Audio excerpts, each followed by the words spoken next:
चला नमस्कार. आपण काल स्टॅटिक हा मॉडिफायर संपवला. मॉडिफायर्समध्ये आपण पहिला मॉडिफायर संपवला. त्याचं नाव काय होतं? स्टॅटिक. स्टॅटिक मॉडिफायर आपण static field, static block, static method या 3 मेंबर्ससाठी तो स्टॅटिक मॉडिफायर पाहिला.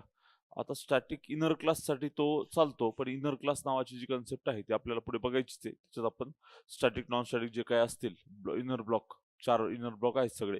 त्यात आपण एक इनर क्लास बघणार आहे. कोणता स्टॅटिक इनर क्लास? त्याला आपण स्टॅटिक नेस्टेड क्लास म्हणणार तेव्हा. असं का म्हणतो? त्याचं काम काय? तसं का लिहिलं जातं? या सगळ्या गोष्टी तेव्हा तुम्हाला कळतील. आता नवीन मॉडिफायरला आपण सुरुवात करू. काल शंका आहे कुणाला काही? कालचा प्रोग्राम सगळ्यांचे रन झाले. स्टॅटिक फील्ड कसं काम करतं, स्टॅटिक ब्लॉक कसं काम करतो, का लिहिले आपण का लिहिणार स्टॅटिक ब्लॉक आणि स्टॅटिक फील्ड हे तुम्हाला कळालं. स्टॅटिक मेथड आपण का बरं लिहिणार हे तुम्हाला समजलं. त्यात काही शंका आहे कुणाला? आहे का? नाही. काल आपण प्रोग्राम केला. प्रोग्राममध्ये काही शंका कुणाला? प्रोग्राम रन झाला नाही असं कुणी आहे का?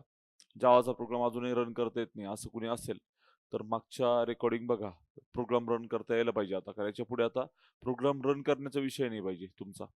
सिंटॅक्सचा विषय कुठं काही येणार नाहीये. तुम्ही सी प्रोग्रामिंग आपण खूप चांगली केली आहे. तर मग सिंटॅक्सचा तर काही प्रॉब्लेम यायला नाही पाहिजे. सिंटॅक्स सेमच आहेत. फक्त कीवर्ड बदलतील. बाकी जे सिंटॅक्स आहेत ते सिंटॅक्स तसेच आहेत. त्याच्यामुळे सिंटॅक्सचा काही प्रॉब्लेम नाही यायला पाहिजे. आता नवीन कीवर्ड बघू आपण. आता हाच कीवर्ड थोडा जास्त आपल्याला विथ प्रोग्रामिंग एक्सप्लेन करायचं आहे. बाकीचे जे कीवर्ड आहेत ते तुम्हाला आपल्याला मीनिंग माहिती पाहिजे त्याचे. मीनिंग आपल्याला कळाले, की मग जेव्हा तो चॅप्टर येईल त्या चॅप्टरमध्ये तो कीवर्ड आपल्याला वापरायचा आहे. पण आपल्याला आधीच माहिती पाहिजे आपण तो का बरं वापरतो. मग आपल्याला प्रत्येक वेळी त्याची ओळख असणं गरजेचं आहे.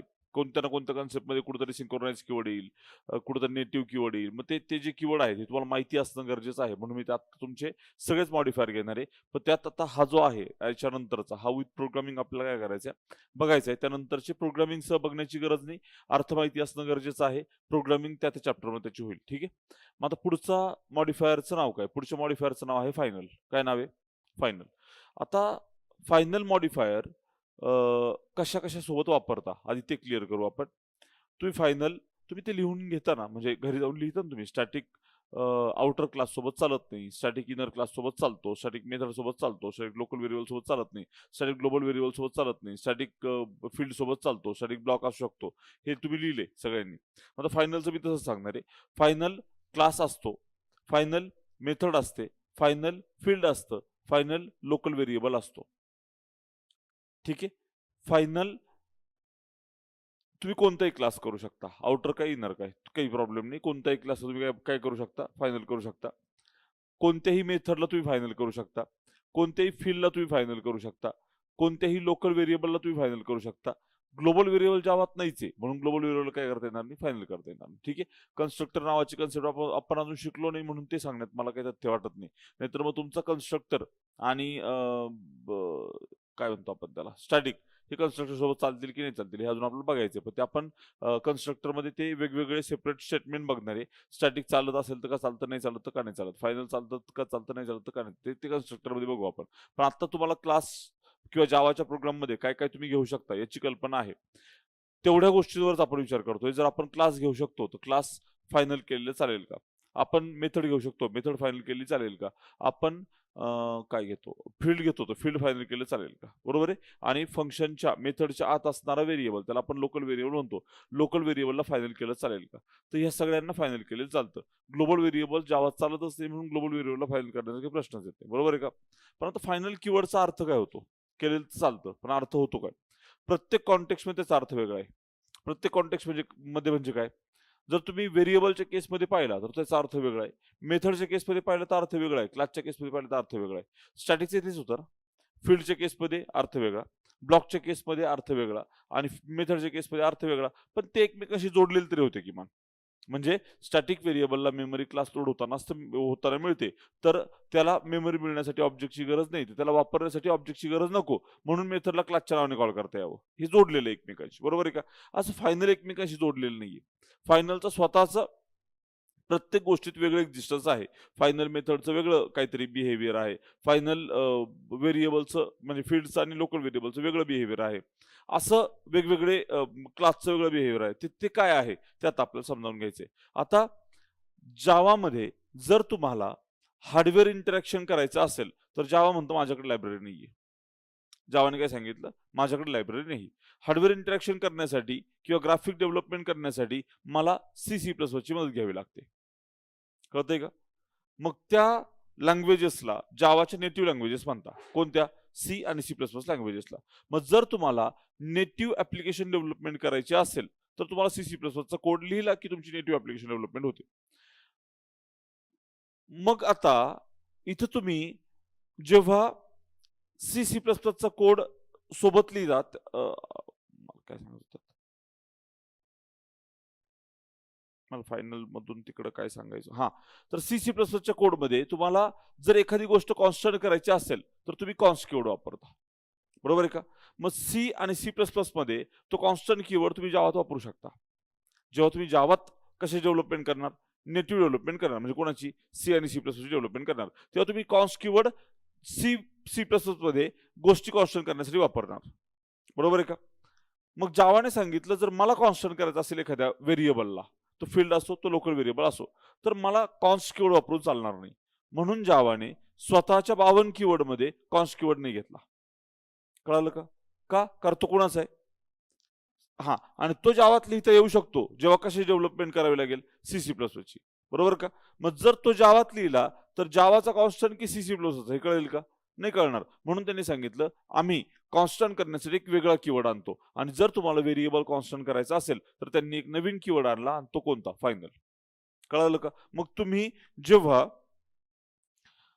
जावामध्ये एखाद्या व्हेरिएबलला तुम्हाला कॉन्स्टंट करायचं आहे तेव्हा तुम्ही त्या व्हेरिएबलला कोणता कीवर्ड वापरणार? फायनल कीवर्ड वापरणार. युजिंग फायनल कीवर्ड आपण मेंबर, आपला फील्ड आणि लोकल व्हेरिएबल दोघांना काय करू शकतो? कॉन्स्टंट करू शकतो. आता मी याच्याविषयी बोलतो.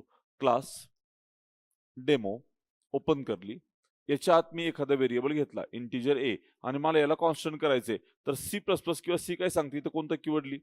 कॉन्स्टंट कीवर्ड ली. कॉन्स्ट कीवर्ड ली. कॉन्स्ट कीवर्ड जावात चालत नाही. जावामध्ये त्यासाठी तुम्हाला कोणता कीवर्ड लिहावा लागतो? फायनल नावाचा कीवर्ड लिहावा लागतो. इकडे मी इंट a म्हणतो, याला आपण काय म्हणणार? फायनल. कळालं का? याने तुमचा a व्हेरिएबल काय होणार आहे? कॉन्स्टंट होणार आहे. a व्हेरिएबलची व्हॅल्यू नंतर बदलता येईल का? नाही येणार. आता a व्हेरिएबल जर कॉन्स्टंट होत असेल काय वापरून? फायनल कीवर्ड वापरून, तर त्या व्हेरिएबलला कॉन्स्टंटचं बिहेवियर काय आहे? व्हेरिएबलची व्हॅल्यू नंतर बदलता येणार नाही, पण मग त्याला व्हॅल्यू द्यायला पाहिजे ना आपण. बरोबर आहे का? आता इथे नीट ऐका इथून पुढे. आता तुम्हाला फायनल तर कीवर्ड कळालं ना. मी आधी इथे जर यादी केली आपण, फायनल काय काय चालतं सांगा बरं. फायनल फील्ड चालणार, फायनल लोकल व्हेरिएबल चालणार, फायनल क्लास चालणार, फायनल मेथड चालणार. फायनल ब्लॉक नसतो. समजलं का? आता final field, final local variable, final class, final method याच्यापैकी आपण कोणाला सुरुवात केली? फायनल फील्डला. फील्ड म्हणजे काय? क्लासच्या आत असणाऱ्या व्हेरिएबलला, क्लासच्या आत आणि मेथडच्या बाहेर असणाऱ्या व्हेरिएबलला आपण काय म्हणतो? फील्ड म्हणतो. तो का घेतो आपण? का घेतो? क्लास का तयार करतो? युजर डिफाईन डेटा टाईप आहे. मला जर नवीन डेटा टाईप डिफाईन करायचा असेल तर मला काय लागणार आहे? क्लास लागणार आहे. मग मी क्लास डिफाईन करताना जेव्हा डेटा टाईप तयार करतोय, तो डेटा टाईपचा जेव्हा जेव्हा मी ऑब्जेक्ट तयार करेल तेव्हा तेव्हा त्या डेटा टाईपच्या आत असणाऱ्या सगळ्या प्रॉपर्टीजला मेमरी मिळाली पाहिजे, आणि म्हणून आपण ह्या प्रॉपर्टीज म्हणून घेतो. मग याला मेमरी कधी मिळणार आहे? जेव्हा तुम्ही काय तयार करणार? ऑब्जेक्ट तयार करा. मी स्टॅटिक लिहिलंय का? नाही. सगळे नॉन स्टॅटिक डेटा मेंबर आहेत किंवा नॉन स्टॅटिक फील्ड्स आहेत, यांना मेमरी कधी मिळणार? जेव्हा आपण काय तयार करणार? ऑब्जेक्ट तयार करणार. आता ऑब्जेक्ट तयार केल्यावर एला मेमरी मिळेल. बरोबर आहे? आता मग ह्या फायनल व्हेरिएबलला इथे व्हॅल्यू दिली तर चालेल का? तर जावाने सांगितलं इथे व्हॅल्यू देणं मी अलाउड ठेवलेलं आहे. बरोबर आहे? काही प्रॉब्लेम नाहीये, तुम्ही इथे व्हॅल्यू देऊ शकता. पण आपण काय म्हणतोय की जावाने हे अलाउड ठेवलेलं जरी असलं तरी पण ते जावाने सोय म्हणून ठेवलेलं आहे. पण तसं करावं का? करू नये. बरोबर आहे? तसं आपण केलं पाहिजे का? नाही केलं पाहिजे. मग आता नीट विचार करा. आपण कॉन्स्टंट व्हेरिएबल साठी एक वाक्य पाहिलं होतं. Constant variable must be initialised and cannot be assigned. म्हणजे काय? कॉन्स्टंट व्हेरिएबलला तुम्ही डिफाईन होताना इनिशियलायझेशन म्हणजे काय? व्हेरिएबल डिफाईन करतानाच त्याला व्हॅल्यू देणं, आणि असाइनमेंट म्हणजे काय? व्हेरिएबल डिफाईन कर, नंतर वाटेल तेव्हा व्हॅल्यू दे. बरोबर का? मग आता आपण काय विचार करतोय? कॉन्स्टंट व्हेरिएबल हा काय झाला पाहिजे, इनिशियलाइजच झाला पाहिजे, हा काय करून चालणार नाही, असाइन करून चालणार नाही, बरोबर आहे का? मग आपण सी मध्ये शिकलो होतो, काय शिकलो होतो? कॉन्स्टंट, इंटिजर, ए जर म्हटलं सेमीकोलन जर दिला नंतर तुम्ही ए मध्ये व्हॅल्यू टाकायला गेले तर येईल का? नाही येणार, बरोबर का? कारण व्हॅल्यू कुठे आली पाहिजे? इथंच. इथंच तुमचं काय झालं पाहिजे? इनिशियलाइज झालं पाहिजे, बरोबर आहे? मग असाच नियम सगळीकडे आहे. कॉन्स्टंट व्हेरिएबलला तुम्हाला काय केलं पाहिजे? इनिशियलाइजच केलं पाहिजे. असाइन करून चालणार आहे का? नाही चालणार आहे. हे कळतंय का? मग आता फायनल व्हेरिएबलला जर इनिशियलाइज करायचं ठरलं तर त्याला इथे इनिशियलाइज करावं लागेल, बरोबर आहे? इथे इनिशियलाइज करावं लागेल. केलं तर तो म्हणतो चालेल, काही हरकत नाही, इथे केलं तरी काही प्रॉब्लेम नाही. पण मला सांगा, ह्या ठिकाणी तुमच्या ए ला मेमरी मिळालेली आहे का? नाही. मेमरी मिळणार कधी आहे? जेव्हा तुम्ही ह्या क्लासचा काय तयार करणार? ऑब्जेक्ट तयार करणार, बरोबर आहे? मग जोपर्यंत मेमरी मिळत नाही तोपर्यंत व्हॅल्यू देता येईल का? नाही. म्हणून आपण म्हणतोय सी प्लस प्लसने जसं आपल्याला शिकवलं तसं मी सांगतोय की जावामध्ये सुद्धा तुम्ही इथं व्हॅल्यू देणं जरी अलाउड असलं तरी योग्य नाहीये, बरोबर आहे? मग आता काय केलं पाहिजे? मग आता ऑब्जेक्ट तयार व्हायची वाट पाहिली पाहिजे. मग ऑब्जेक्ट तयार कसा करतो? आपण ऑब्जेक्ट तयार करतो क्लासचा. समजा मी दुसरा एक क्लास घेतला, क्लास टेस्ट, ओपन करली. याच्या आतमध्ये public static void main, main function घेतलं, इथं काहीतरी लिहिलं, ओपन करली. याच्यात मी ऑब्जेक्ट तयार करतो डेमोचा, demo D equals to new demo. आता ऐका बरं का, जर आपल्याकडं स्टॅटिक व्हेरिएबल असेल, आपल्या क्लासमध्ये एखादा कोणता व्हेरिएबल असेल, स्टॅटिक व्हेरिएबल जर असेल, तर स्टॅटिक व्हेरिएबलला मेमरी कधी मिळते? क्लास लोड होताना. क्लास लोड होताना मेमरी मिळाल्यावर त्याला व्हॅल्यू देता यावी, मेमरी मिळाल्यावर, म्हणून त्यांनी काय आणलं? स्टॅटिक ब्लॉक, बरोबर आहे का? स्टॅटिक व्हेरिएबलला मेमरी मिळाल्यानंतर त्याला व्हॅल्यू देता यावी लोडिंगच्या वेळीच, म्हणून त्यांनी काय आणलं? स्टॅटिक ब्लॉक आणला. मग स्टॅटिक ब्लॉकच्या आत काय देते ते आपल्याला? व्हॅल्यू देते ते. आता ही गोष्ट आपण पुढे नंतर शिकणार आहे, पण आता गरज आहे म्हणून सांगतो. तसंच तुमच्या नॉन स्टॅटिक डेटा मेंबरला, नॉन स्टॅटिक फील्डला मेमरी कधी मिळते? ऑब्जेक्ट तयार केल्यावर. ऑब्जेक्ट तयार झाल्यावर त्याला व्हॅल्यू देता यावी यासाठी त्यांनी आपली एक नवीन कन्सेप्ट सांगितली आहे आणि ती म्हणजे कन्स्ट्रक्टर. कन्स्ट्रक्टर हा क्लासच्या नावाचा असतो, असं काहीतरी लिहिलं जातं. सी प्लस प्लस तुम्ही DSC ची प्रोग्रामिंग केली म्हणून तुम्हाला केली ना, हा म्हणून तुम्हाला तेवढं माहिती आहे की कन्स्ट्रक्टर लिहिला जातो, एवढं तर माहिती आहे सगळ्यांना. हा, मग आता हा कन्स्ट्रक्टर आपण शिकणार आहे पुढे कन्स्ट्रक्टर बद्दल, पण असा कन्स्ट्रक्टर लिहिला जातो. या कन्स्ट्रक्टरचा मेन पर्पज काय आहे? नॉन स्टॅटिक फील्डला व्हॅल्यू देणं. वाक्य वेगळं आहे थोडं, ऑब्जेक्टला इनिशियलाइज करणं, असं, बरोबर ना? Constructor is use to object initiation. कशासाठी वापरता कन्स्ट्रक्टर? ऑब्जेक्ट इनिशियलाइज करण्यासाठी वापरता. ऑब्जेक्ट इनिशियलाइज करणं म्हणजे काय? ऑब्जेक्ट जेव्हा तयार होतो तेव्हा ज्याला मेमरी मिळते त्याला व्हॅल्यू दे, बरोबर आहे? ऑब्जेक्ट तयार होताना कुणाला मेमरी मिळते? क्लासच्या आत असणाऱ्या कोणत्या मेंबर्सला? नॉन स्टॅटिक मेंबर्सला. ऑब्जेक्ट तयार होताना कुणाला मेमरी मिळते स्नेहल? ते non static member, non static फील्ड्सला, बरोबर आहे का? मग नॉन स्टॅटिक फील्डला याच्यात व्हॅल्यू दे, काही प्रॉब्लेम नाहीये. मग आपण म्हटलं ए इक्वल्स टू 10. हे कळतंय का? याच्या आधी काहीच नाहीये, याचा अर्थ काय आहे? धिस आहे. इथं धिस आलाच आहे ना, कारण हा स्टॅटिक आहे का? नाहीये. मग आता इथं लिहिण्याची गरज नाही, पण धिस आहे. आपण तर धिस शिकलो की मग लिहू. ए इक्वल टू 10 असं तुम्ही केलं, बरोबर आहे? मग त्यांनी सांगितलं ऑब्जेक्ट तयार झाला की इमिजिएटली आफ्टर ऑब्जेक्ट क्रिएशन कशाला कॉल जाईल? कन्स्ट्रक्टरला. कशासाठी जाईल? नॉन स्टॅटिक डेटाला इनिशियलाइज करण्यासाठी. मग जेव्हा तुमच्या ए ला मेमरी मिळेल तेव्हा लगेच त्याला इनिशियलाइज करता येईल. कशाच्या आत? कन्स्ट्रक्टरच्या आत. मग विचारलं हा जर कॉन्स्टंट असेल तर कन्स्ट्रक्टरच्या आत इनिशियलाइज केलेलं चालतो का? त्यांनी सांगितलं हो, कन्स्ट्रक्टरच्या आत इनिशियलाइज केलेलं चालतो, कारण कन्स्ट्रक्टर कशासाठी आलाय? ह्या डेटाला मेमरी मिळाल्यावर इनिशियलाइज करण्यासाठीच आलाय. Constructor is use to assignment असं म्हणत नाही. कन्स्ट्रक्टर इज यूज टू काय म्हणता? इनिशियलायझेशन. हे कळालं तुम्हाला?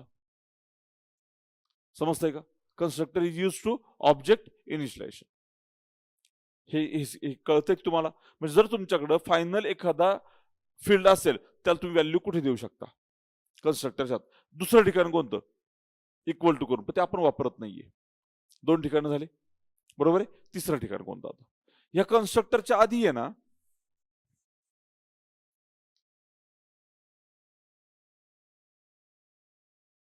असं लिहितो मी. हा काय झाला? ब्लॉक झाला. याच्यावर स्टॅटिक शब्द लिहिला की मी? नाही लिहिला. स्टॅटिक लिहिला त्याचं नाव काय येईल? Static block. स्टॅटिक शब्द लिहिला नाही, म्हणून अशा ब्लॉकला आपण 2 नावं आहेत. एक तर काय म्हणतो? नॉन स्टॅटिक किंवा इन्स्टन्स ब्लॉक. ठीक आहे? हा नॉन स्टॅटिक किंवा इन्स्टन्स ब्लॉक आहे ना, हा कधी एक्झिक्यूट होतो? आता बघा, याला एक्झिक्युशनसाठी कॉल करता येईल का? कॉल करता येईल की याला? नाही करता येणार. मग याला जर कॉल करता येत नाही, तर हा आपोआप एक्झिक्यूट व्हायला पाहिजे.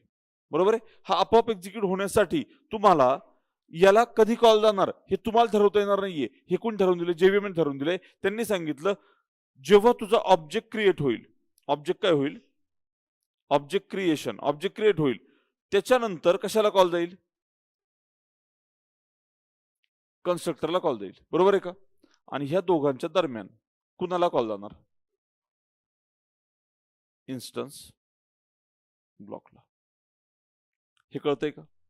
ऑब्जेक्ट क्रिएशन नंतर आणि कन्स्ट्रक्टर एक्झिक्यूट होण्याच्या आधी कशाला कॉल जाणार? तुमच्या इन्स्टन्स ब्लॉकला किंवा नॉन स्टॅटिक ब्लॉकला. मग तुमचा ऑब्जेक्ट तयार झाला, कशाला मेमरी मिळते? नॉन स्टॅटिक फील्डला मेमरी मिळते. बरोबर आहे? मग आता तुम्ही जोपर्यंत कन्स्ट्रक्टर कशासाठी आलाय, इथे मी कन्स्ट्रक्टर पण लिहितो. कन्स्ट्रक्टर कशासाठी आलाय? ऑब्जेक्ट इनिशियलाइज करण्यासाठी. बरोबर आहे का? मग तुमच्या ऑब्जेक्टला इनिशियलाइज कधीपर्यंत करू शकता? कन्स्ट्रक्टरच्या क्लोज कर्लीपर्यंत.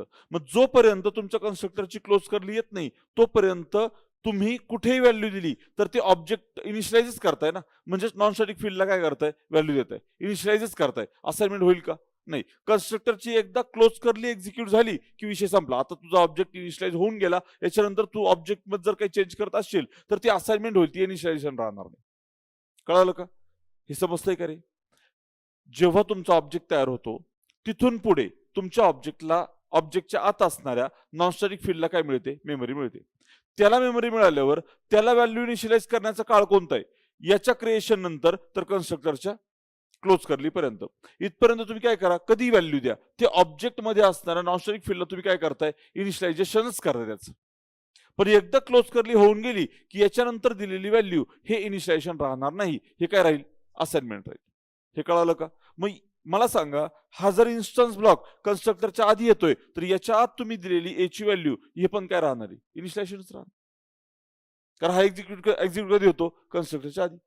मग ऑब्जेक्ट क्रिएट केल्यानंतर कन्स्ट्रक्टर एक्झिक्यूट होण्याच्या आधी जर हा नॉन स्टॅटिक ब्लॉक येत असेल, तर याला सुद्धा तुम्ही काय म्हणणार आहात? इनिशियलायझेशन. म्हणजे तुम्ही तुमच्या फायनल फील्डला व्हॅल्यू कुठे कुठे देऊ शकता. एक तर सोबत, दुसरं इन्स्टन्स ब्लॉक किंवा नॉन स्टॅटिक ब्लॉक, आणि तिसरं कन्स्ट्रक्टर.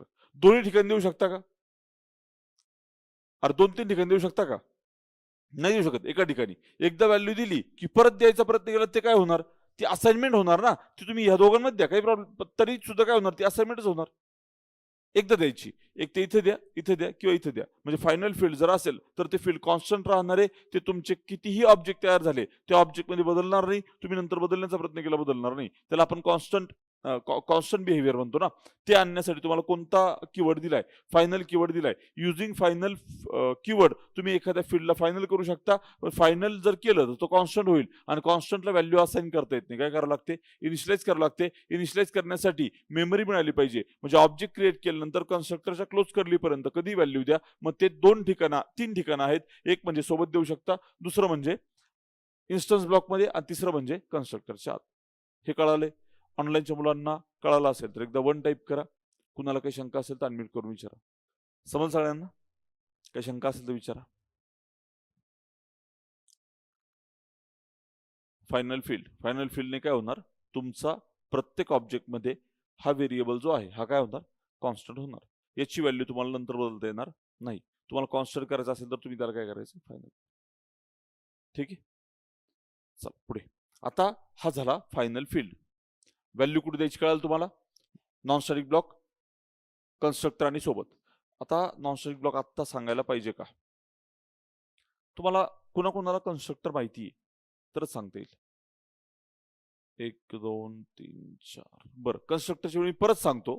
आत्ता सांगून देतो. एवढ्यांना माहिती तर सांगतो. कन्स्ट्रक्टरच्या वेळेस मी परत सांगणारच. कन्स्ट्रक्टर शिकवणार तेव्हा. कन्स्ट्रक्टरचे प्रकार किती?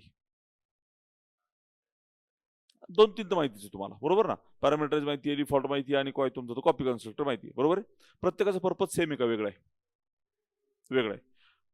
प्रत्येक कॉल होण्यासाठी वेगळ्या प्रकारचा ऑब्जेक्ट तयार करावा लागतो का सेम ऑब्जेक्ट चालतो? प्रत्येक कन्स्ट्रक्टर कॉल होण्यासाठी वेगळ्या प्रकारचा ऑब्जेक्ट तयार करावा लागतो का सेम? सेम. डेमो D1 म्हटलं तर पॅरामीटर्सला कॉल जाईल का?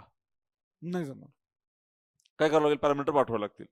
कॉपी कन्स्ट्रक्टर असेल तर गोल ब्रॅकेटच्यात ऑब्जेक्ट पाठवावं लागेल, बरोबर आहे. डिफॉल्ट पाहिजे तर फक्त ऑब्जेक्ट तयार करावं लागेल, बरोबर ना. 3 वेगळ्या प्रकारचे काय झाले, कन्स्ट्रक्टर झाले. जावात असे कोणते आहेत काय आहेत, पण फक्त तुम्हाला माहिती आहे मल्टिपल कन्स्ट्रक्टर आहेत. मल्टिपल कन्स्ट्रक्टरचे मल्टिपल पर्पज आहेत, बरोबर आहे. मल्टिपल कन्स्ट्रक्टरला कॉल करण्याची पद्धत वेगळी आहे. एक ऑब्जेक्ट तयार केल्यावर 3 कन्स्ट्रक्टर कॉल होतील का एकच कन्स्ट्रक्टर कॉल होईल? एकच कन्स्ट्रक्टर कॉल होईल. एवढं सगळ्यांना ज्यांना कळतंय त्यांना कळतंय. 5 मिनिटं फक्त ज्यांना कन्स्ट्रक्टर माहिती नाही त्यांनी थोड्या वेळ डोळ्यावर पडदा टाका, काही विचार करू नका. कन्स्ट्रक्टर झाल्यावर ते सगळं तुम्हाला कळेल. आता यांना फक्त कळावं म्हणून मी नॉन स्टॅटिक ब्लॉकचा अर्थ सांगतोय, काय हा का बरं लिहिला जातो ते सांगतोय. मग सांगा मला, तुमच्या कन्स्ट्रक्टर मध्ये जर तुम्हाला नाही करू शकत शरद, आत्ताच सांगितलं ना, कॉन्स्टंटला आपण असाइन करू शकत नाही, इनिशियलाइज करू शकतो. आणि इनिशियलाइज करण्यासाठी तुम्हाला 3 ठिकाणी करता येईल फील्डला. एक म्हणजे कुठं, इक्वल टू करून. दुसरं म्हणजे कुठं, नॉन स्टॅटिक ब्लॉकच्या आत. तिसरं म्हणजे कुठं, कन्स्ट्रक्टरच्या आत. शरद समजलंय का? वन टाईप करा. असाइनमेंट नाहीच करू शकणार आपण. ओके, हा. तर तुमच्या कन्स्ट्रक्टरच्या आत समजा तुम्ही काहीतरी कोड लिहित आहे. प्रत्येक कन्स्ट्रक्टर मध्ये एक 100-150 लाईनचा कोड आहे. आणि त्या 100-150 लाईनच्या कोडमध्ये तुमच्याकडं प्रत्येक कन्स्ट्रक्टरच्या आत एक 50 लाईनचा कोड आहे ना, तो कॉमन आहे तिन्ही कन्स्ट्रक्टरच्या आत. कसा आहे? कॉमन आहे. मग तो तुम्हाला एकाच कन्स्ट्रक्टर मध्ये लिहून एक्झिक्यूट करता येईल का तिन्हीकडे लिहावं लागेल? कॉमन सेन्स आहे ना, तिन्हीकडे लिहावं लागेल. कारण कोणताही ऑब्जेक्ट क्रिएट झाला की तो 50 लाईनचा कोड काय झाला पाहिजे, एक्झिक्यूट झाला पाहिजे. मग तुम्ही डिफॉल्टचा करा, पॅरामीटराइजचा करा किंवा कॉपीचा करा. वेगवेगळं असेल पुढचा कोड, पण आधीचा 50 लाईनचा कोड कसा आहे, सेम आहे. मग तो 50 लाईनचा कोड किती वेळा लिहावा लागेल तुम्हाला? 3 वेळा. मग तो 3 वेळा लिहायला लागू नये ना, म्हणून कोण आलाय? मग तो 50 लाईनचा कोड कुठे लिहा? यात लिहा. तुमचा कोणताही ऑब्जेक्ट तयार होऊ द्या आणि तुमच्या कोणत्याही कन्स्ट्रक्टरला कॉल जाऊ द्या, कन्स्ट्रक्टर कोणता एकच कॉल होईल, पण प्रत्येक वेळी कोण कॉल होणार आहे? कळालं का? म्हणून कोण आलाय? इन्स्टन्स ब्लॉक आलाय. ज्यांना माहिती नाही कन्स्ट्रक्टरच्या वेळी मी परत सांगेल. ठीक आहे, आता विषय सोडून द्या. कळाल तुम्हाला सगळ्यांना? नॉन स्टॅटिक ब्लॉक आणि नॉन स्टॅटिक ब्लॉक नाही, नॉन स्टॅटिक फायनल फील्ड कळालं सगळ्यांना? ठीक आहे. आता आपण फायनल लोकल व्हेरिएबल बघू, त्याचा अर्थ काय होतो. आधी लोकल व्हेरिएबल बघू, फायनल बघण्याच्या आधी काय बघू, लोकल व्हेरिएबल. मला तुम्ही उत्तर देणार, क्लास डेमो ओपन करली, void fun ओपन करली, इंटिजर किंवा मग हे एवढं घेण्यापेक्षा मी एक मेन मेथडच घेतो. लोकल व्हेरिएबल कोणताही असलं तर काय फरक पडतो ना. Public static void main open करली, याच्यात मी लोकल व्हेरिएबल घेतो, इंटिजर ए, system.out.println ए. मला एका प्रश्न उत्तर द्या आधी, मेन फंक्शन कसं आहे? स्टॅटिक मध्ये नॉन स्टॅटिक चालेल का? चालेल का नाही? आता हे असं चालतं. स्टॅटिक मध्ये नॉन स्टॅटिक तुमच्या क्लासचा डेटा नाही चालत, डेटा मेंबर फील्ड. ऑब्जेक्ट तयार केल्यावर कशाला मेमरी मिळते? लोकल व्हेरिएबलला का फील्डला? फील्डला. मग मी जर इथे इंटिजर एक्स जर केला तर हा एक्सला मेमरी कशावर कधी मिळणार आहे? ऑब्जेक्ट क्रिएशन नंतर. इथं धिस नाही, हा प्रॉब्लेम आहे ना. मग धिस हा कोणाशी जोडलेला आहे? ऑब्जेक्टशी. याचा ऑब्जेक्टचा काय संबंध आहे? याला मेमरी कधी मिळणार आहे?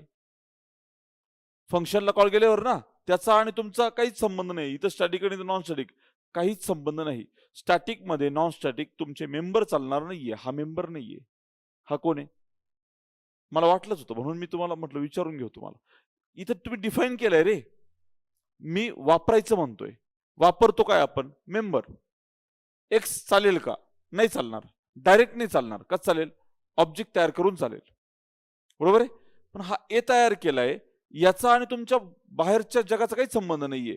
हा याच्या आतलाच आहे ना. हा मेंबर नाही, हा लोकल व्हेरिएबल आहे. हा तुम्ही तयार केलाय, हा वापरा, फंक्शन संपलं निघून जाईल. इथं स्टॅटिक आहे, इथं नॉन स्टॅटिक आहे, काहीच संबंध नाही. मग आता तुम्ही म्हणता स्टॅटिकच्या स्टॅटिक चालेल, मग स्टॅटिक केलं चालतं का? लोकल व्हेरिएबल स्टॅटिक चालतच नाही. कळतं का? मग तुम्ही असं म्हणणार का स्टॅटिक स्टॅटिक चालेल? नाहीये, स्टॅटिक स्टॅटिक चालत नाही. ते कोणतं चालतं? ते कोणतं? फील्ड किंवा तुमचा मेंबर, मेथड, फील्ड काय असेल ते इथं आतमध्ये डिफाईन करताना तुम्हाला जर कोणी असं विचारलं स्टॅटिक मध्ये असं नॉन स्टॅटिक चालेल का? हा लोकल व्हेरिएबल आहे, तुम्ही घ्या घेऊ नका तुमचा प्रश्न राहिला ना. यात चालेल का नाही चालेल का, घेतलं चालणार, नाही घेतलं नाही चालणार. मग नॉन स्टॅटिक काय चालणार नाही, मेंबर चालणार नाही. कळतंय का? मग डायरेक्ट चालणार नाही, काय करून चालेल, ऑब्जेक्ट तयार करून चालेल. कारण त्याचा आणि कुणाचा संबंध आहे, ऑब्जेक्टचा. इथे दिस येत नाही म्हणून चालत नाही ना. धिस कुणाशी जोडलाय, ऑब्जेक्टशी. ह्या एचा आणि धिसचा काय संबंध आहे, काहीच नाही. ऑब्जेक्टचा संबंध आहे का, नाहीये. फंक्शनला कॉल केल्यानंतर याला मेमरी मिळणार आहे, ऑब्जेक्ट किती तयार कर याला मेमरी मिळणार नाहीये. हे कळतंय का मी काय म्हणतोय, ते फरक कळतोय तुम्हाला दोघांमधला? ठीक आहे. मग असा कोणीतरी काहीतरी प्रश्न विचारला, असे उत्तर देऊ नका. स्टॅटिकच्या आत नॉन स्टॅटिक चालेल का, हा नॉन स्टॅटिकचा काही संबंधच नाहीये स्टॅटिकचा आणि याचा. स्टॅटिकचा अर्थ तुझ्याकडे दिस नाहीये, ऑब्जेक्टचं काही चालणार नाही. कळलं का? ऑब्जेक्ट चालणार नाही म्हणजे तुझ्या क्लासचे नॉन स्टॅटिक मेंबर चालणार नाही. बरोबर आहे, कळालंय? ठीक आहे. आता मला याचं उत्तर द्या, मग काय येईल. मी हा प्रोग्राम टाईप केला, कंपाईल केला आणि रन केला. आउटपुट काय येईल? ऑनलाईनच्या मुलांना जे वाटते ते आउटपुट टाका चॅटमध्ये. बोला. डिफॉल्ट व्हॅल्यू म्हणताय, 0 म्हणताय. ठीक आहे, म्हणजे सगळ्यांचं उत्तर असंच आहे, 0 किंवा त्याची जी डिफॉल्ट व्हॅल्यू असेल ती गार्बेज. काय असेल, तुम्हाला कोणाला गार्बेज वाटते, कोणाला 0 वाटते. तर एक महत्वाची गोष्ट, जावामध्ये गार्बेज ही व्हॅल्यू कधीच नाहीये. गार्बेज व्हॅल्यू का नाही? कारण जावाच्या प्रत्येक व्हेरिएबलवरती कंट्रोल जेव्हीएमचा आहे.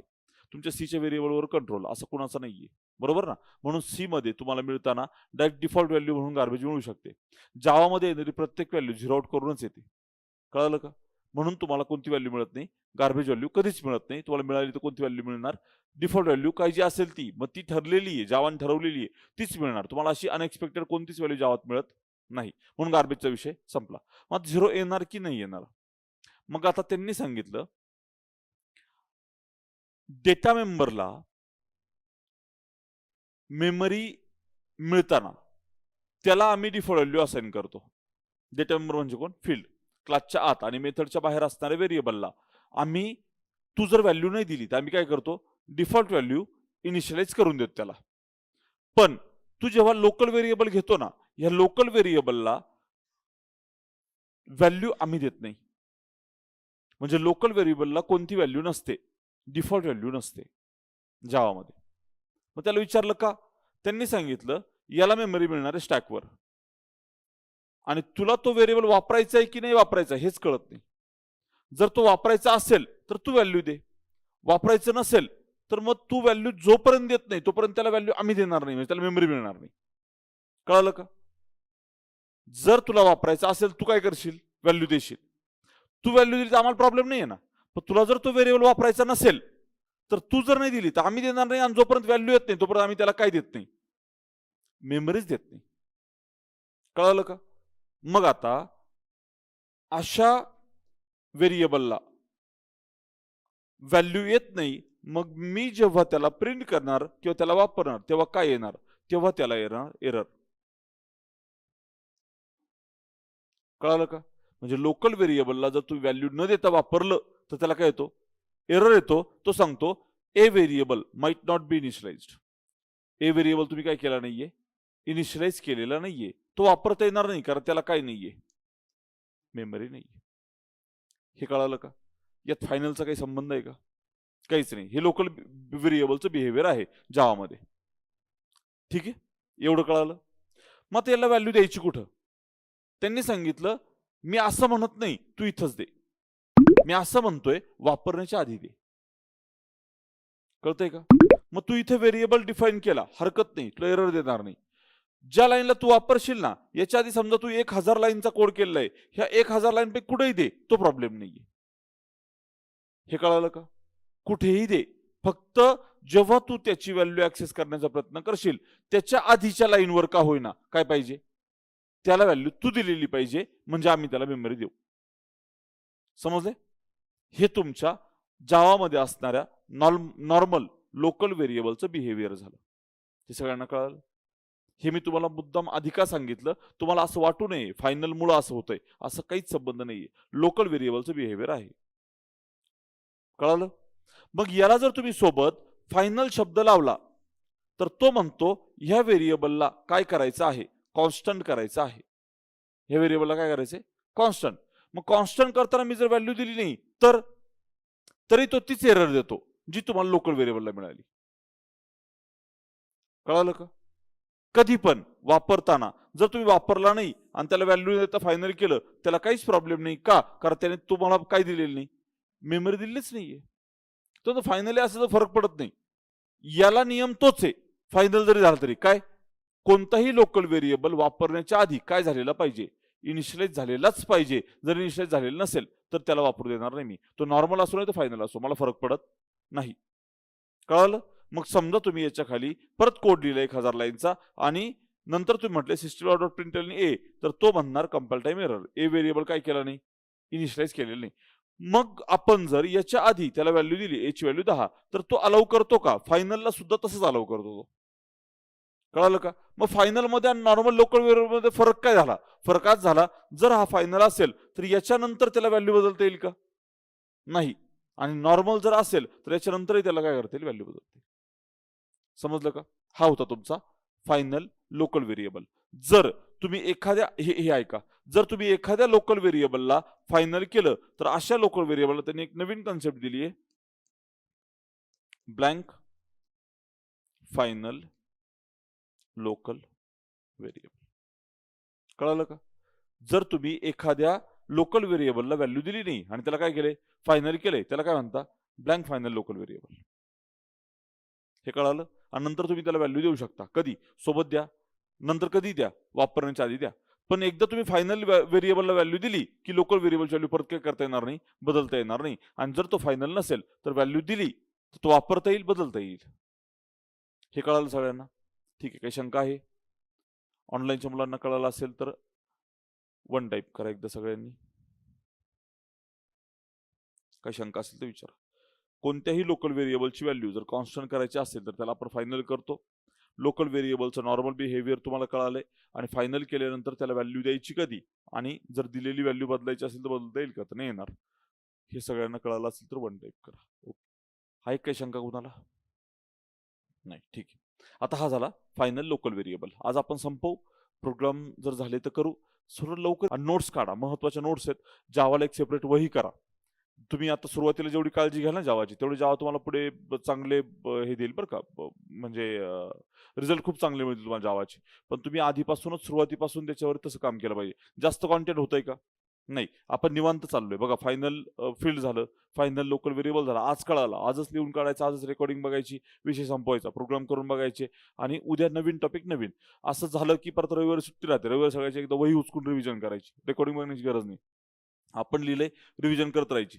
याने काय होणार आहे, तुम्हाला कळेल की तुम्ही महिना झाला, 2 महिने झाले, 2 महिन्यानंतर जेव्हा ॲडव्हान्स जावा सुरू होईल तेव्हा तुम्हाला कळेल की तुम्हाला कोर जावा एवढं चांगलं माहिती असेल फायदा किती होतो ॲडव्हान्स जावामध्ये. आणि तुम्ही रोज येऊन जरी बसले ना आणि जर तुम्ही हे करत नसाल, फक्त बसलेले असाल, तरी ॲडव्हान्स जावा तुम्हाला अवघड जाईल. म्हणून ते अवघड जाऊ नये म्हणून प्रोसेस काय आहे, व्यवस्थित वही करा. जे सगळं काही तुम्हाला कळतंय हे सगळं काही तुम्हाला वहीत लिहायचंय. जे काही मिस होतंय ते रेकॉर्डिंग मधून बघायचंय आणि रोजचा प्रवास रोज ठेवायचा आहे. रोज व्यवस्थित डेडिकेशन ठेवा. 1 तास, 1.5 तास तुम्ही ते जावाला वेगळा काढा तुमच्या बाकीच्या वेळेतला आणि त्याच्यावरती काम करा. कारण अजून तरी सोपं चाललंय खूप. अजून हळूहळू कॉम्प्लिकेशन्स वाढणार आहेत त्याचे. मग ते कॉम्प्लिकेशन्स वाढत गेल्यावर मग मागच्या गोष्टी लागणार, मग त्या आठवणार नाही. मग त्या कधी आठवतील? रिव्हिजन होत राहिली तर आठवतील. अभ्यास म्हणजे काय, त्याची उजळणी होत राहिली पाहिजे. एखादी गोष्ट कळाली, त्याची उजळणी होत राहिली तर काय होईल, ते लक्षात राहील. लक्षात ठेवण्यासाठी पाठांतराची गरज नसते. आपल्या कळालेल्या गोष्टी परत परत मेंदूला सांगायच्या राहतात की ह्या अशा आहेत, ह्या अशा आहेत, अशा जोडलेल्या आहेत. मग हे मेंदूला कळालं की मेंदू ते जोडत राहतो सारख्या. ठीक आहे. विनाकारण आपण कोणतीच गोष्ट पाठांतर करतोय का? करत नाही. कळालं सगळ्यांना? Final local variable. आता सगळ्यांना एक ऑब्जेक्ट ओरिएंटेशन काहींना माहिती आहे, काहींना माहिती नाही. पण तरी ते आता लागणार आहे म्हणून मला थोडं एक्सप्लेन करतो मी. ऑब्जेक्ट ओरिएंटेड प्रोग्रामिंग लँग्वेज मध्ये एक इनहेरिटन्स नावाची कन्सेप्ट आहे. कोणती कन्सेप्ट आहे? इनहेरिटन्स. तुम्हाला माहिती असेल नसेल माहिती नाही. पण इनहेरिटन्स म्हणजे काय? तुमच्या वडिलांकडे जे आहे ते तुमच्याकडे येणं म्हणजे इनहेरिटन्स. म्हणजे तुम्ही परत ते कमवत बसू नका. त्यांच्याकडे जे आहे कमवलेलं वापरा आणि तुम्ही त्याच्यावर अजून काहीतरी नवीन कमवा. याला काय म्हणता? इनहेरिटन्स म्हणता. मग इनहेरिटन्स करण्यासाठी त्यांनी आपल्याला काही सिंटॅक्स दिले जावाने, ते आपण उद्या टाईप करून बघणार आहे. फक्त इनहेरिटन्स आपण नंतर शिकणार आहे, पण आता ते आपल्याला लागणार आहे हा कीवर्ड शिकायला. म्हणून सांगतो मी एक क्लास घेतला. कोणत्या नावाचा? पॅरेंट नावाचा. ओपन करली, क्लोज करली. आणि दुसरा एक क्लास घेतला, क्लास चाइल्ड. पण आता फक्त याला चाइल्ड म्हटलं ना, हा मुलगा होईल का पॅरेंटचा? नाही होणार. मग याला काहीतरी म्हणावं लागतं, सिंटॅक्स द्यावा लागतो. एक्सटेंड्स कोणाचा मुलगा आहे त्या क्लासचं नाव टाकावं लागतं. काय म्हटलं आपण? पॅरेंट. ओपन करली, क्लोज करली. हा झाला जावाचा सिंटॅक्स. सी प्लस प्लस असतं तर कोलन आला असतं, बरोबर का? सिंटॅक्स वेगळे जरी असले तरी अर्थ काय सारखेच आहेत. बिहेवियर वेगळे आहेत दोघांचे, म्हणजे याचं इनहेरिटन्स त्याचं इनहेरिटन्स बिहेवियरमध्ये थोडासा फरक आहे. तो कसा, तो सी प्लस मध्ये बघू आपण. आता आपण जावा शिकतोय. जावात आपण क्लास पॅरेंट घेतला. ह्या पॅरेंटचा हा चाइल्ड काय आहे? आपला हा जो क्लास आहे हा काय आहे? चाइल्ड क्लास किंवा सब क्लास म्हणतात त्याला. हा सब क्लास आहे. याचा अर्थ काय? ह्या क्लासचं सगळं वापरता येईल असं आपण आता इन जनरल म्हणू. या क्लासचं सगळं वापरता येईल. मग मी एक फंक्शन घेतलं, void fun नावाचं. ठीक आहे, ओपन करली, क्लोज करली.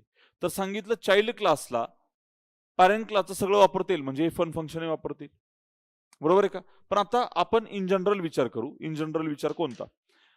वडिलांकडे फोर व्हीलर आहे, आपल्या वडिलांकडे फोर व्हीलर आहे.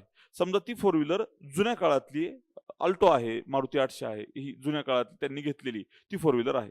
तुम्ही इंजिनियर झाले, तुमचा पगार 2 लाख रुपये पर मंथ असा तुमचा पगार आहे. मग तुम्ही ती अल्टो घेऊन फिरणार का?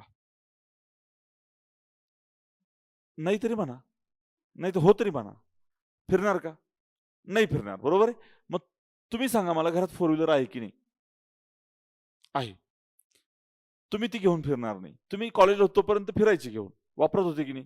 वापरत होते. वडिलांची गाडी आहे, पण कोण वापरायचं? तुम्ही वापरायची.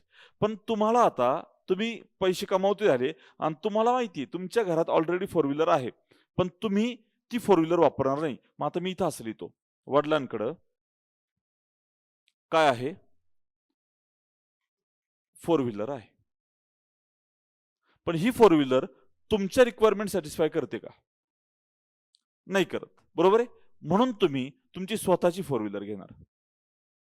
आहे चारचाकी गाडीच का ट्रक घेणार? आहे कोणती? ती चारचाकीच आहे. ही पण किती चाकी होती? चारचाकीच होती. ती पण चारचाकीच आहे. ही घरात असताना तुम्ही नवीन गाडी आणली का? कारण तुमच्या रिक्वायरमेंट ही गाडी फुलफिल करते का? वडिलांची गाडी नाही करत. म्हणून तुम्ही नव्यानं परत सेम डेफिनेशन लिहिली. बरोबर आहे का? इथं काय होतं? Four wheeler. इथं पण काय होतं? Four wheeler. का लिहिलं? तुला वापरायला होतं ना? नाही, माझ्या रिक्वायरमेंट फुलफिल करत नाही. मग मी माझ्या रिक्वायरमेंट याच्या आत लिहिणार, काय ज्या आहेत त्या. याच्या आत असणाऱ्या हे ज्या गोष्टी आहेत, ह्या माझ्या रिक्वायरमेंट फुलफिल करत नाही. म्हणून मी सेम नावाचं फंक्शन चाइल्ड क्लासमध्ये लिहिलं. कळालं का? पॅरेंटकडे एक फंक्शन होतं. ते फंक्शन मला वापरायला मिळत होतं, पण ते फंक्शन चाइल्ड क्लासच्या रिक्वायरमेंट फुलफिल करत नव्हतं. म्हणून चाइल्ड क्लासने त्याच नावाचं फंक्शन परत लिहिलं, पण काय बदलली? फंक्शनॅलिटी बदलली. कळालं का? पण फंक्शनचं नाव कसं आहे?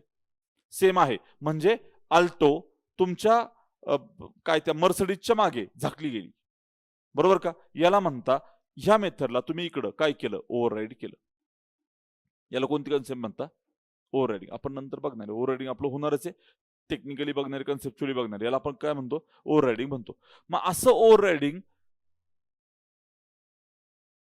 जर तुम्हाला वाटत असेल होऊ नये, पॅरेंट आणि चाइल्ड मध्ये जर तुम्हाला काय वाटत असेल ओव्हररायडिंग होऊ नये, तर तुम्हाला ह्या मेथडला इथं काय करावं लागतं? म्हणजे फायनल मेथड काय होत नाही? ओव्हरराईड होत नाही. कळालं का? मग आज जर तुम्ही लिहिण्याचा प्रयत्न केला तर कंपाईल टाइम एरर. तो सांगणार फायनल मेथड काय करता येणार नाही? ओव्हरराईड करता येणार नाही. मग असं कुठं करावं लागतं का? असं करावं लागतं. एक्झाम्पल सांगतो तुम्हाला.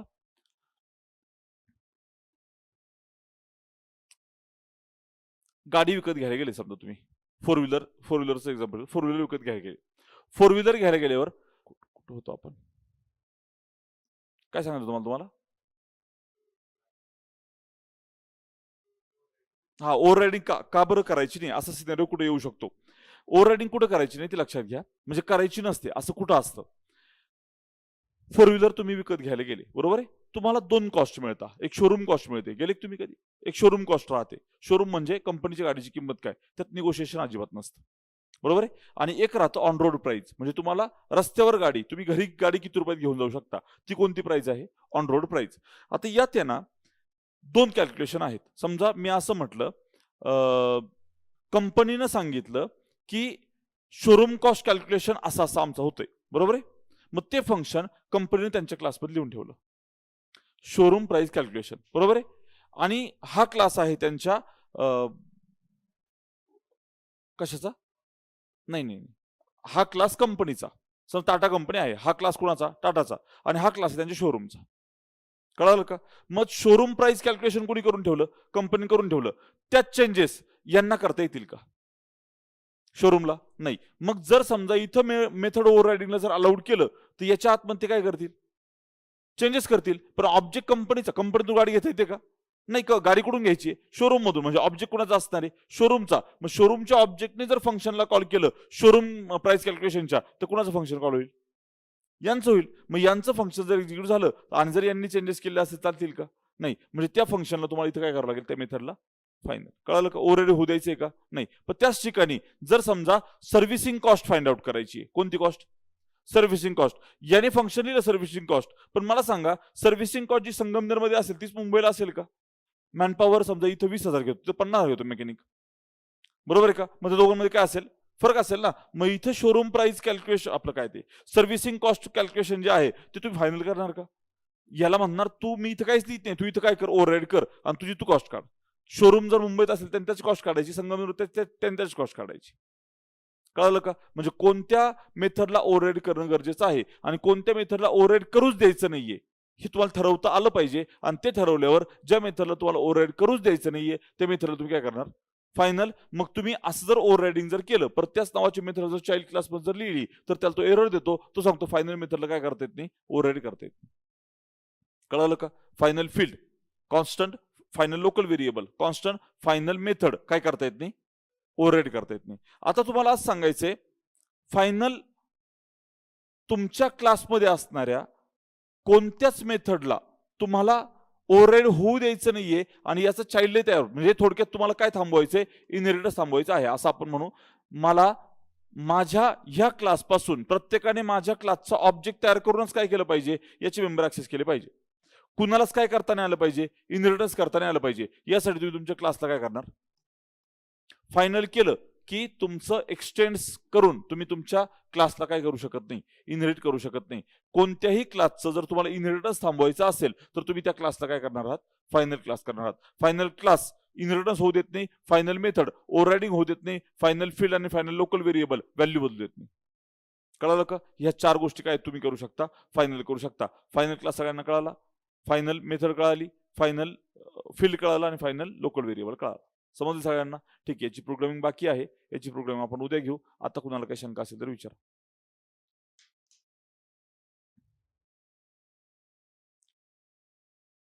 बोला. ऑनलाईनच्या मुलांनी काही शंका असेल तर विचारा.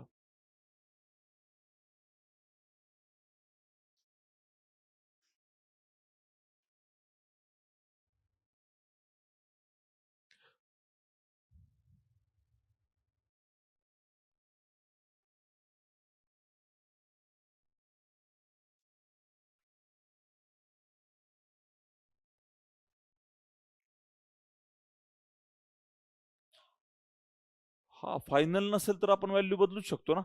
Without final can we change value. Without final value बदलतेच. व्हॅल्यू बदलायची नसेल तर आपण फायनल वापरतो. अथर्व बरोबर ना?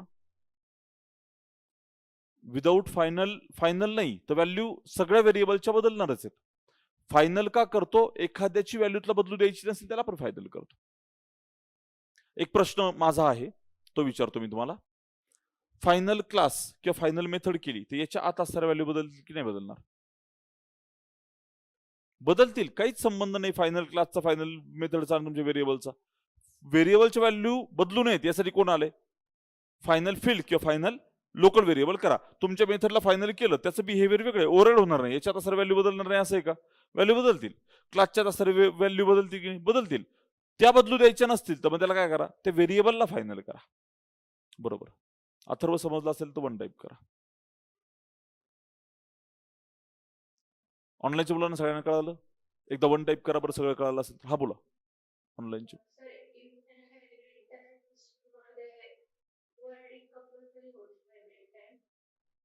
इनहेरिटन्स मध्ये ओव्हररायडिंग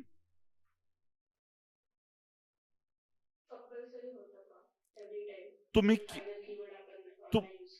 तुम्ही केलं तर इनहेरिटन्स तुम्ही केलं आणि जर ह्याच नावाची मेथड जर लिहिली तर ओव्हररायडिंग म्हणणार. जर नाही लिहिली तर ओव्हररायडिंग नाहीये. पण एखाद्याची लिहिण्याची इच्छा आहे पण पॅरेंट क्लासने फायनल करून ठेवले तर लिहिता येणार नाही. अक्षर समजलं का? ठीक, ओव्हररायडिंग आपोआप होत नाही, ओव्हररायडिंग करावं लागतं. मग जर तुम्ही केलं, पॅरेंट क्लासमध्ये असणाऱ्या मेथडच्या नावाने परत चाइल्ड क्लासमध्ये ही मेथड जर लिहिली, तर तुम्ही त्याला ओव्हररायडिंग म्हणणार. ती होऊ द्यायची नसेल तर तुम्ही पॅरेंटमध्ये फायनल करा. ठीक आहे, चालेल. थांबू आपण. चाइल्ड क्लासला फायनल, हा आविष्कार चाइल्ड क्लासला जर फायनल केलं तर त्याच्या खालचा जो चाइल्ड येईल तो तयार करता येणार नाही. आविष्कार समजलं का? वन टाईप करा. म्हणजे चाइल्ड पासून आणखी चाइल्ड आपण तयार करू शकतो ना. हा, मल्टी लेवल इनहेरिटन्स ते पुढे होणार नाही. कोणत्याही क्लासला फायनल केलं त्याच्या खाली चाइल्ड तयार होणार नाही. अजून काही शंका असेल त्यांनी विचारा, बाकीच्यांनी मीटिंग लिव्ह करा. फायनल मेथड एकदा सांगायचं, फायनल मेथडला ओव्हरराईड करता येत नाही. छाया, फायनल मेथडला ओव्हरराईड करता येत नाही म्हणजे काय? क्लासमध्ये असणाऱ्या कोणत्याही मेथडला त्या चाइल्ड क्लासमध्ये आपण परत डिफाईन करू शकतो. का बरं? कारण चाइल्ड क्लासला ह्या मेथडचा ऍक्सेस आहे, पण ह्या मेथडला आता हे आपण इनहेरिटन्स शिकणार आहोत. पण मी आता तेवढ्या पुरतं सांगितलं तुम्हाला की चाइल्ड क्लासमध्ये असणार चाइल्ड क्लासच्या ऑब्जेक्टने आपण पॅरेंटच्या मेथडला कॉल करू शकतो, बरोबर आहे. पण ह्या मेथडच्या आत असणारा कोड तुझ्या रिक्वायरमेंट सॅटिस्फाय करत नाहीये. मी तुम्हाला सांगितलं, फोर व्हीलरचं एक्झाम्पल सांगितलं होतं. मग याच्यात असणारा कोड तुमच्या रिक्वायरमेंट सॅटिस्फाय करत नाहीये, म्हणून तुम्ही ह्याच नावाची मेथड कुठे लिहिली? या क्लासमध्ये लिहिली. याला आपण ओव्हररायडिंग म्हणणार. पण जर असं तुम्हाला करू द्यायचं नसेल, हे तुम्हाला होऊ द्यायचं नसेल, चाइल्डने ह्या मेथडला परत ओव्हरराईड नाही केलं पाहिजे, अशी जर तुमची इच्छा असेल तर ह्या मेथडला तुम्ही काय करा? फायनल करा. मग मी तुम्हाला शोरूम कॉस्टचं उदाहरण सांगितलं. कंपनीच्या क्लासमध्ये जर एक शोरूम कॉस्ट कॅल्क्युलेट करण्याच्या मेथडला तुम्ही जर फायनल केलं तर तुमच्या शोरूम नावाच्या क्लासला ओव्हरराईड करता येणार नाही.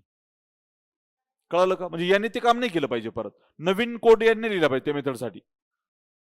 कुणी येऊ त्याला हाच कोड मिळाला पाहिजे, यासाठी ह्या मेथडला ओव्हरराईड नाही करता आला पाहिजे. म्हणून मग तुम्ही हिला काय केलं? फायनल. समजलं छाया?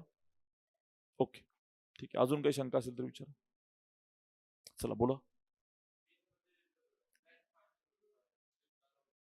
कोणत्याही मेथडमध्ये व्हॅल्यू दे ना, तू कधीही व्हॅल्यू दे. नाही नाही, ब्लँक फायनल व्हेरिएबल हा फक्त लोकल व्हेरिएबल असतो, डेटा मेंबर नाही ना. तुझं कन्फ्युजन झालं. हे बघ, दोन व्हेरिएबल आहेत फायनल, एक फील्ड, दुसरा लोकल व्हेरिएबल. कन्स्ट्रक्टर फील्डला लागतो, लोकल व्हेरिएबलला नाही. ब्लँक शब्द लोकल व्हेरिएबल सोबत आहे. फंक्शनच्या आत व्हेरिएबल डिफाईन केला तर लोकल व्हेरिएबल तो फील्ड नाहीये. मग मेनचा संबंध संपला, कोणत्याच फंक्शन मध्ये येणार नाही मग तो. मग फील्ड म्हणजे काय? क्लासच्या आत आणि मेथडच्या बाहेर असणार व्हेरिएबल. मग त्याला व्हॅल्यू तू कन्स्ट्रक्टरच्या आत देणार आहे. मेनच्या आत असणार व्हेरिएबल कोण आहे? Local variable. याला व्हॅल्यू तू मेथडच्या आतच कुठे देणार आहे वापरण्याच्या आधी. त्याला कन्स्ट्रक्टरची नॉन स्टॅटिक ब्लॉकची गरज आहे का? नाही. त्याला व्हॅल्यू तू कशी? a = 10 संपलं बस. तो कोण आहे? लोकल आहे. लोकल व्हेरिएबलला व्हॅल्यू देण्यासाठी ब्लॉक किंवा कन्स्ट्रक्टर नाहीच आहे. त्यासाठी काय? फक्त तुला असाइनमेंट करायची, म्हणजे इनिशिएशन करायची. आता शंका विचार परत, अजून तुला काय कन्फ्युजन असेल तर. मेथड, स्टॅटिक मेथड, स्टॅटिकने ओव्हररायडिंग ही कन्सेप्ट ऑब्जेक्ट सोबत आहे, ही क्लास सोबत नाहीये. स्टॅटिक मेथड स्टॅटिकने जर केली त्याला ओव्हररायडिंग नाही, मेथड हायडिंग म्हणता. मेथड ओव्हरराईड होण्यासाठी ती मेथड नॉन स्टॅटिकच पाहिजे, हा नियम आहे. तो का? त्याची कारण आहेत. कळालं का? स्टॅटिक स्टॅटिक जर घेतलं तर मेथड हायडिंग होते, नॉन स्टॅटिक नॉन स्टॅटिक घेतलं तर मेथड ओव्हररायडिंग होते. स्टॅटिक नॉन स्टॅटिक घेतलं तर कंपाईल टाइम एरर येतो, नॉन स्टॅटिक स्टॅटिक घेतलं तर कंपाईल टाइम एरर येतो. लक्षात.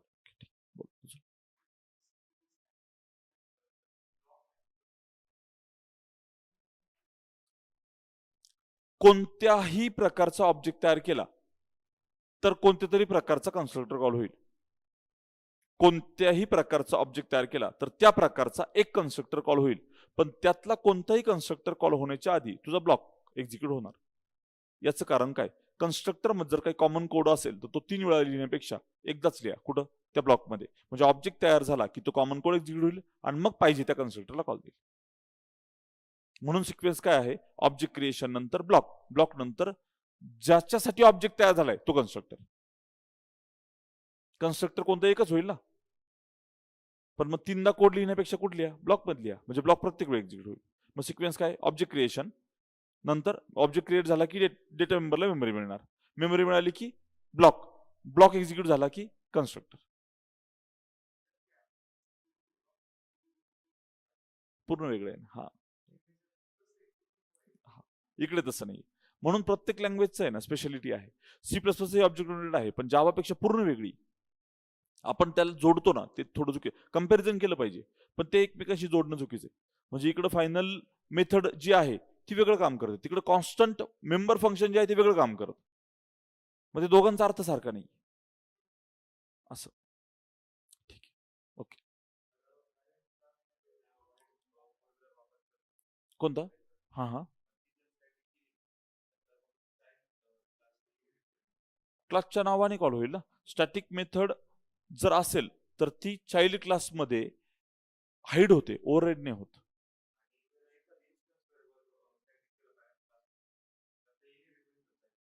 इन्स्टन्स व्हेरिएबल, हा हा ऍक्सेस करू शकतो ना, काही प्रॉब्लेम नाही. व्हेरिएबल कधी ओव्हरराईड होत नाही बरं का. म्हणजे तुला असं वाटत असेल की इथे एक व्हेरिएबल घेतला, त्याच नावाचा व्हेरिएबल इथे घेतला, तर व्हेरिएबल ओव्हररायडिंग नावाची कन्सेप्ट नाहीच आहे. कन्सेप्ट कोणती आहे? Method overriding. मेथड ओव्हरराईड होते. नाही, फायनल कीवर्ड.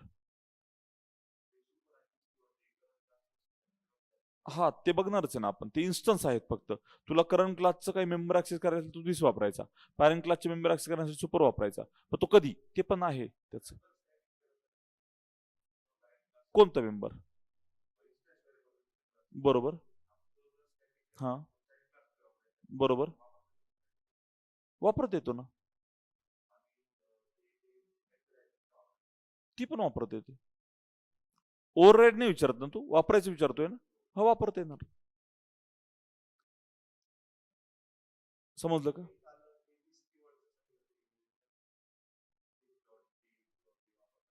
दिस म्हणजे करंट क्लासचा ऑब्जेक्ट तूच सांगितलं मला. आता करंट क्लासचा ऑब्जेक्ट रिप्रेझेंट कोण करतो? दिस करतो. मग करंट क्लासच्या कोणत्या मेंबरला ऍक्सेस करायला कोण वापरला जातो? दिस. तो इम्प्लिसिटली वापरला जातो, एक्सप्लिसिटली वापरलाच पाहिजे असं काही नाही, पण वापरावा लागतो कधी कधी. ते आपण दिस शिकल्यावर बघणार आहे. दिस आणि सुपर कीवर्डचं तुझं जे आहे ना ते आपलं होणार आहे पुढं, त्याच्यामुळे ते कन्फ्युजन तू याच्यात मिक्स नको करू. फक्त तू आता काय कर, ओव्हररायडिंग तुला कळतंय का? म्हणजे ओव्हररायडिंग तर आपलं शिकायचं अजून, पण फायनलच्या केसमध्ये कळतंय. फायनल काय करता येत नाही, ओव्हरराईड करता येत नाही. फायनल क्लास काय होत नाही, ओव्हरराईड होत नाही. बरोबर, आपलं एक्सटेंड होत नाही. फायनल मेथड काय होत नाही, ओव्हरराईड होत नाही. फायनल डेटा मेंबरला व्हॅल्यू द्यायची असेल तर कुठे द्यायचं? फायनल लोकल व्हेरिएबल व्हॅल्यू द्यायची तर कशी द्यायची? आणि नाही जर दिला फायनल, जर नसेल तर तो लोकल व्हेरिएबल चालतो का? आणि फायनल जर केला तर त्याला ब्लँक फायनल व्हेरिएबल म्हणतात. एवढं फायनल